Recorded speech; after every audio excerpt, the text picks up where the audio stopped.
We often talk about how one section of the working class, as this struggle goes on between the working class and the ruling class, the bourgeoisie, or the 99% and the 1%.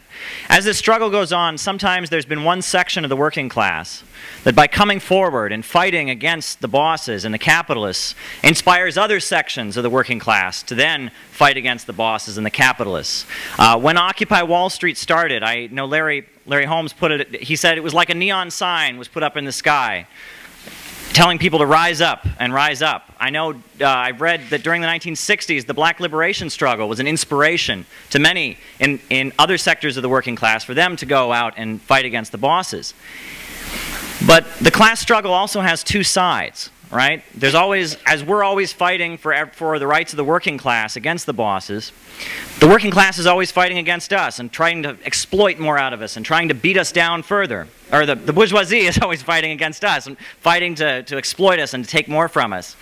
And sometimes there's a section of the bourgeoisie that does so effectively that they push the rest of the bourgeoisie ahead. And there's a reason that Sam Walton, the founder of Wal-Mart, there's a reason that he was given the Presidential Medal of Freedom by George H. Walker Bush in 1992. Because he set up a model that helped further beat down workers. And we talk about a period of reaction. There's a reason for that. Walmart has 2.2 million employees in the United States. The average employee is paid, oh, I'm sorry, I have that number incorrect. 1.3, okay. Oh, okay. Right. But the average employee makes about $10.11 an hour. And in addition to that, the average Walmart employee, about 70% of Walmart employees don't work there any longer than a year. They're done. They're either quit, they're fired, they're laid off. So this is short-term employment. And of course, to work at Walmart, in part of your training, you have to watch a video about the evils of unions.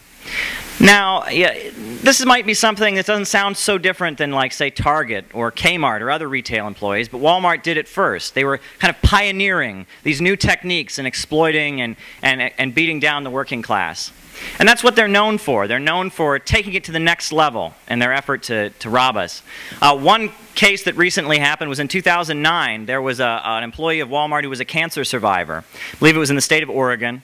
And part of his treatment was that he had a prescription for medicinal marijuana. And he didn't use it at work, obviously. He just used it, and that was part of his treatment.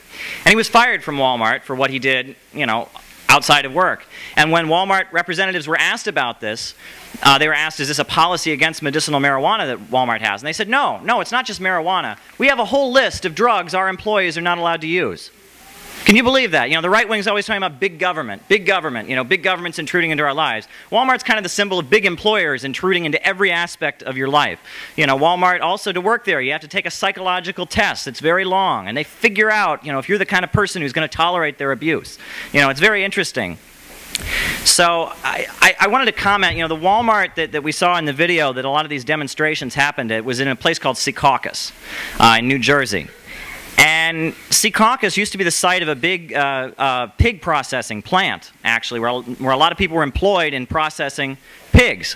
But that pig processing plant is not there. A pig processing plant, that was a union job, long-term employment, but it's been replaced with, short-term, low-wage, non-union employment.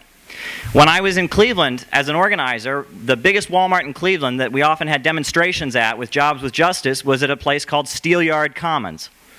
Why was it called that? Because prior to it being a place where there was a big Walmart and a lot of other big stores, it was where all the steel mills in Cleveland were. Steel mills, what is that? Long-term union labor, replaced with short-term retail, low wages. It's a trend in capitalism. And it's very frightening. It is very frightening to think about what this system has to offer the youth. I mean, short-term, and it's frustrating, but you have to think about Steelyard Commons and the steel mills that existed. Why was it that the steel mills, there was higher wages and that there was a union? And why was that? Was it simply because the bosses think steel mills are better than retail work? Of course not. It was because there was a fight. There was a long fight to unionize the steel industry in this country, starting with in 1919. The country was shut down. 365,000 workers struck. And the leader of the union was actually invited to a meeting with President Woodrow Wilson, where he begged him to call the strike off. In fact, one of the founders of Workers' World Party, Ted Dostal, participated in the effort to unionize the steel plants in Youngstown. And during that strike, the workers set up a picket line in front of the steel mill. And the bosses still wanted to get scabs in, and they couldn't get it past the picket line. So they got airplanes to fly the scabs over the picket line. So what did the workers do? This is the level of militancy that existed during that period. What did the workers do? They got hunting rifles, and they studied, and they shot a plane down. They shot a plane down in Youngstown, Ohio. Just like Walmart has kind of been the pioneer of exploiting workers, in this new age of low-wage capitalism, as Fred has written about. Just like that, Ford was kind of the symbol of that in the 20s and 30s. But eventually Ford was forced to surrender. And there's a book on the table, Brother Bill McKay it's called, and it's the story of the effort to bring the union at Ford, which was a struggle that took decades, but it was successful, and Ford was unionized. So we're living in a period of exciting prospects. People who are up against it, when things are getting bad, people tend to go out and they tend to fight against their conditions. And so I'm very inspired, and I was so happy to have been at that fast food demonstration yesterday. It was so great. There'd be another store that would have a walkout, and they would just pour in, and everyone would applaud. And then a few minutes later, there'd be another store, and they would pour in, all with signs they made themselves. We can't survive on $7.25. We deserve a living wage. The fighting spirit is there. People are in a fighting mood. And I just want to close by touching on one final point, which is if you ever go to Walmart, one thing you can definitely see is there's a lot of stuff there. And they don't even sell most of the stuff. It's part of their image. They always have everything stocked full of all kinds of items. There's so much production that goes on. The bosses have made it very, very efficient to produce things. And if you ever go to a Walmart and you see these rows and rows of things, you have to wonder, how could anyone be homeless in a country with so much abundance? How is it that people are still hungry when there's so much? A lot of the countries that have been building socialism in the past, they had to have 5-year plans to industrialize and all of that. When we get to socialism in the United States, we won't have to do it because the material basis is already here.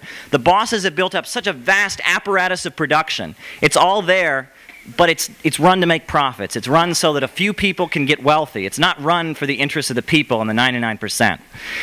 And the fact that so much of Walmart's production takes place around the world shows there's even more potential now for it to be a global fight against capitalism, not a fight of U.S. workers against U.S. bosses and French workers against French bosses and Bangladeshi workers against Bangladeshi bosses, but a global fight against the global bosses, the imperialists and the bankers that run the United States and the world.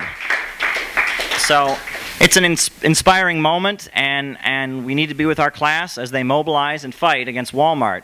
One symbol of a system that is ready to die, desperately vicious, but we're mobilizing and we're coming. And that's why the People's Power Assembly, to get the working class, all the sectors that are in motion, whether it's fighting against police terror, whether it's union rights, whether it's Occupy Wall Street and they're voicing the outrage of young people. Get them all in one room, mobilizing, resisting. That's the inspiration of the moment. That's the potential that we're living in. And so we all need to be very excited because there's so much coming up. So thank you very much. All the evil things they're doing around the world and all of the things that all the bosses in general are doing, we have to keep in mind, it's like we got our work cut out for us. This is the enemy we have to take on. These are the people we have to mobilize and fight. But when we make reference to the unionization of Ford, or even the truckers unions, the Teamsters, when they became big, none of these unions were organized purely on the basis that we need a union. The people organizing in the 1930s that actually unionized, brought unions all throughout the United States, they were communists. Let's be real about that. They were. One of the enemies, or I wouldn't say enemies, but one of the people Lenin polemicized against greatly in his writings was Edward Bernstein. And Edward Bernstein was a leader of the Second International. And he summed up his philosophy by saying, the movement is everything, the aim is nothing. But Lenin said it's not everything, the aim is not nothing, right? We're striving to get to socialism, to a world where we don't even have any bosses, where we don't have to have a union against a boss because we don't have bosses to begin with. And that vision was with those who built the unions and built, and won that fight. And so that's something I've been thinking about, and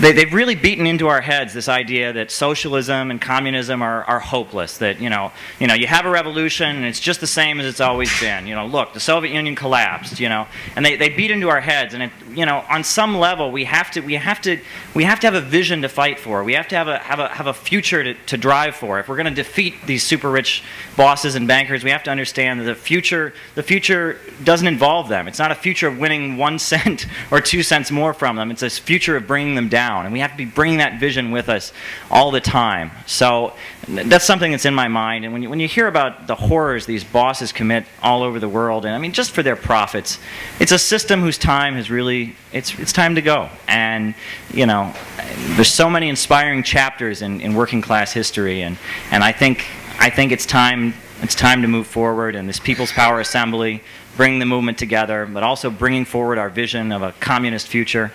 It's a great moment to be in. So thank you.